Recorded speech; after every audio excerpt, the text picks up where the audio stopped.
Okay, this is part 3 of the piano videos here, but I did lie earlier when I just said it was part 3. It is part 3, but I'd like to, there's something I forgot about earlier, but I was trying to do all those in one take, so here we go. And that is on the comping stuff, and I think it maybe is even in there and I forgot to mention it.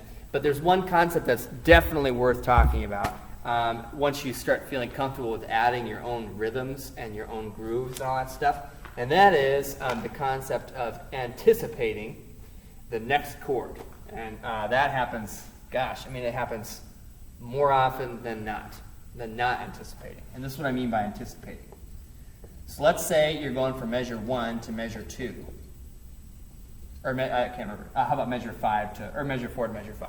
Okay, so B flat 7, D flat 7.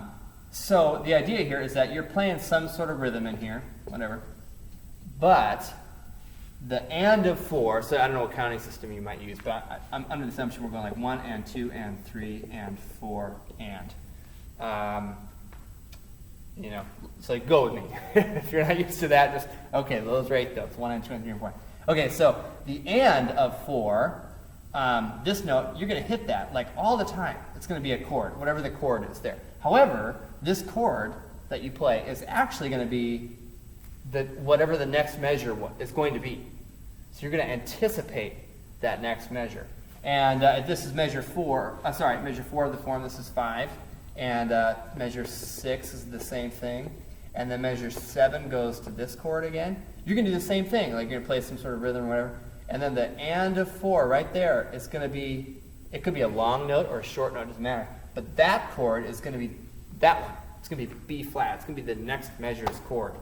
And any time, so then to be really general about it, any time at all you ever do, like, you know, let's say it's like, you know, you got, you know, like a Z chord right here, an X chord, and a Y chord, or whatever.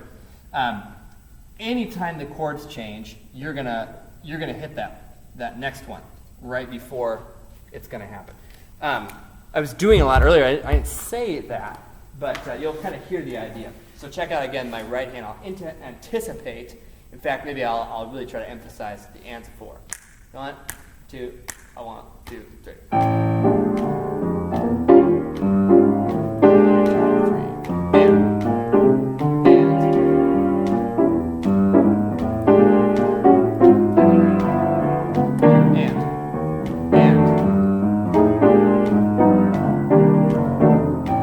and that rhythm there at the end on the turnaround is very common. So like measure 9 would be slow. And then and 1 and 2 and. That one happens a ton on that turnaround. And that looks like this twice.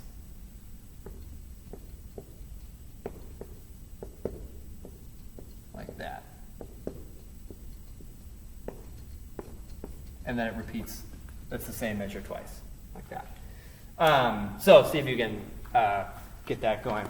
That would be like later in the game, but really helps to feel good in that spot there. Okay, so part 3 now. Actually, going to part 3, looking at the handout there, melody.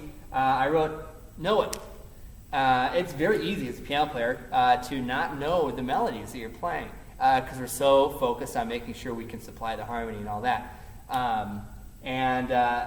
So you got to know it because, so as I wrote there, at the very least be able to sing it or kind of like, you know, like say it or like say the rhythm. Like, let's say I didn't know this melody, but I should at least be able to say but like I should be able to kind of internalize the rhythms of the melody. And then obviously I wrote I'd best be able to play it. Why? Well, the reason is that it will affect the way that you comp. And this melody is a great example of that. If you know the melody, you might play something like this.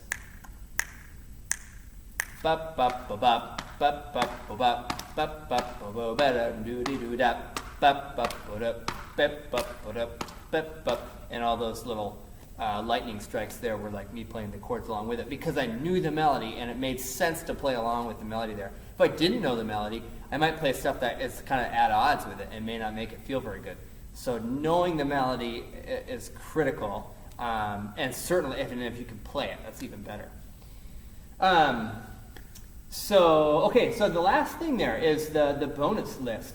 And these are super important things that maybe deserve to be said first, but I just feel like we just get into it. And that is, so look at that first one there. Listen outside of rehearsals and performances. Try to find some live music. Obviously that's trickier right now, but hopefully there will be a time soon when we're able to do that more regularly. And if so, do it. It is so important, and I other people I've talked to would say the same thing, that listening to recordings is fantastic, and we have so much ability to do that through, especially through YouTube and Spotify and all that stuff, and we just can find anything, which is incredible for sure. But there's something different about being in the room and watching people approach their instrument and start playing. You just ingest it differently than you do if you're only listening to it. So when that's possible, and if you're into it, and this is really good for any music at all, jazz or classical or any kind of music, I would say that you're not going to get super great at it unless you see live musicians making it happen. It's just not going to happen. So do that as you can. I made a little list there, real quick, but there's other things in Des Moines too, that the Des Moines area, that you can Google and find. The second thing is check out some of those recordings. That's a very short, kind of older list, honestly, of jazz piano players. Some of those names, hopefully you know, maybe. But I would encourage you to pick a few of them or a bunch of them and find recordings and develop a favorite player or two. And be able to say, look at the players on the list and say, oh yeah, I like McCoy Tyner because of fill in the blank, because he sounds like fill in the blank. You probably listen to music a lot now, and you can tell the difference to a friend, about differences in a band, right? So I like this band because they do fill in the blank. I like this band because you should be able to hopefully do the same thing with jazz piano players. I like this jazz piano player because he or she does this versus that or whatever. So get passionate and pumped up on it. Figure out what it is you like about that person and latch onto it. Okay, part B, listen inside of rehearsals and performances. I talked a little bit about this, but the motto here is listen so well that you could at any moment sing back what another person in the group played. Anybody in the group. You're listening to the soloist, and you can and a minute, or I should say a millisecond after it happens, you could spit it back out if somebody asks you to do that. And the same thing goes for what's the drummer doing? What's the bass player doing? Listen so well that you could do that. It's really hard, but it's very rewarding, and it'll make you feel like you're playing in a group and not just against a group. So check.